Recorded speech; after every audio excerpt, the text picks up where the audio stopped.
I want to make a culture change. Now, I know we hear that all the time. Well, what does he mean by culture change? Everybody that comes in here wants to do that. Mine is simple, gentlemen. I want to create accountability.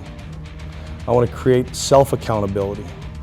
I want you to understand that you need to be accountable in everything you do. You are accountable to yourself, and you're accountable to the game of football by being a member of this team. Hello everyone, I'm Nick Sersky and welcome to the 50th season of football here at Simon Fraser University.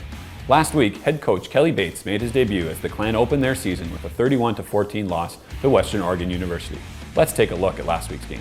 Clan outgained the Wolves 109-61 in the rushing attack, and Ryan Stanford was 33 for 54 with one touchdown and two interceptions for a total of 333 yards. The Clan's leading receiver was Justin Buren, who had 7 receptions for 87 yards, including a couple spectacular grabs. The Clan were led on defense by Jordan Herdman, who had 10 tackles, 8 solo and 2 assisted, as well as Emmanuel Obozo, who had 8 tackles.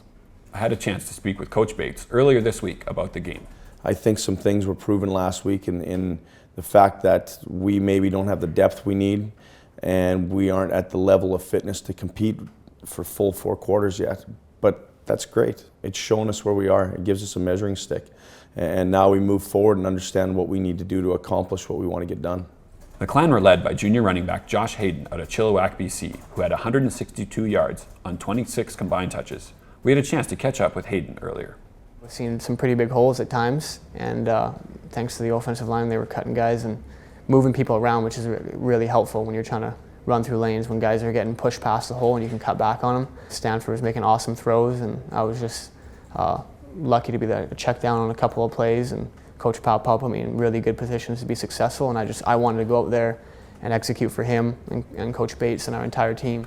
Azusa Pacific makes the trip to Swangard Stadium after falling 62-41 to the Humboldt State University Jacks last weekend. They entered this season as the preseason favorite to win the GNAC after being back-to-back champions the past 2 seasons. Azusa Pacific is led by quarterback Chad Jeffries, who passed for 319 yards, going 22 for 35 in last week's game. They're a very well-coached team. They play physical. They're a very physical team. And, I expect them to be that. I don't think last week's score is indicative of what type of team they are. Until they're dethroned as the conference champions, at the end of the year, they are the conference champions, and that's the way we look at them. Join myself and Howard Samura from The Province and theprovince.com this Saturday at 5:50 p.m. for the pregame show, followed by kickoff at 6 p.m. live in HD from Swangard Stadium.